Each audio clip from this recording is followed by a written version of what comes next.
Caller, the Taoiseach, I think, rightly said it should have been a weekend of celebration, and indeed it was. But it turned out to be a weekend of great tragedy, which overshadowed an opportunity for great celebration for the nation. I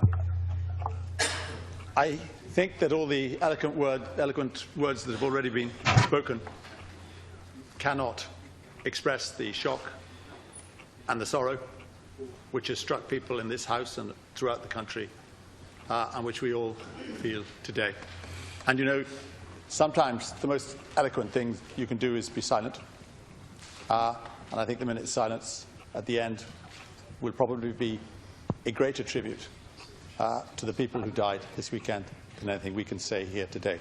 I was in Carrickmines on Saturday morning, and what struck me about this awful event was not what people said, but what they didn't say.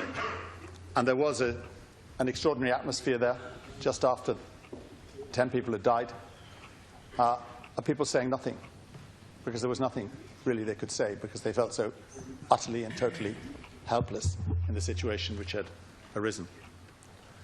They were stunned. There were Gardaí, there were ambulance people, there were locals, there were others there, all utterly shocked in disbelief at what had happened to the travelling community. And of course there is a particular unpleasantness about the fact that it's happened to a group who are marginalised in society and are traditionally defenceless. I wish to sympathise on behalf of the technical group with all the families involved and their relations. Equally, I wish to sympathise on behalf of my colleagues to the relatives of Garda Anthony Golden, who was just doing his duty. And you know, there are too many. One is too many, but there have been several incidents of Gardaí in this country being murdered in situations like that. Let us hope that the circumstances in which he found himself, and particularly he who pulled the trigger, will not be repeated, and that we can do something to prevent these appalling things happening again. I was travelling back from Cardiff on a bus, and when we got the news that this had happened, and there was once again an extraordinary silence descended on everybody. They didn't really know what to say, because in that moment of triumph, they suddenly found disaster. And this is one of the realities of life. It's our duty, I suppose, in this House to do as much as possible to prevent those things happening. And finally, I wish to mention the loss of yet another life of equal importance, the homeless person who died in Westmoreland Street on Saturday night.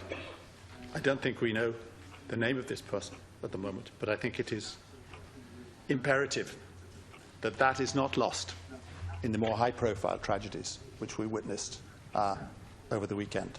I'd like to express my sympathy to all three families and pray that we in this House can do something to prevent these things happening again. Thank you. I now ask members to rise in their places for a minute's silence.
Rest in peace.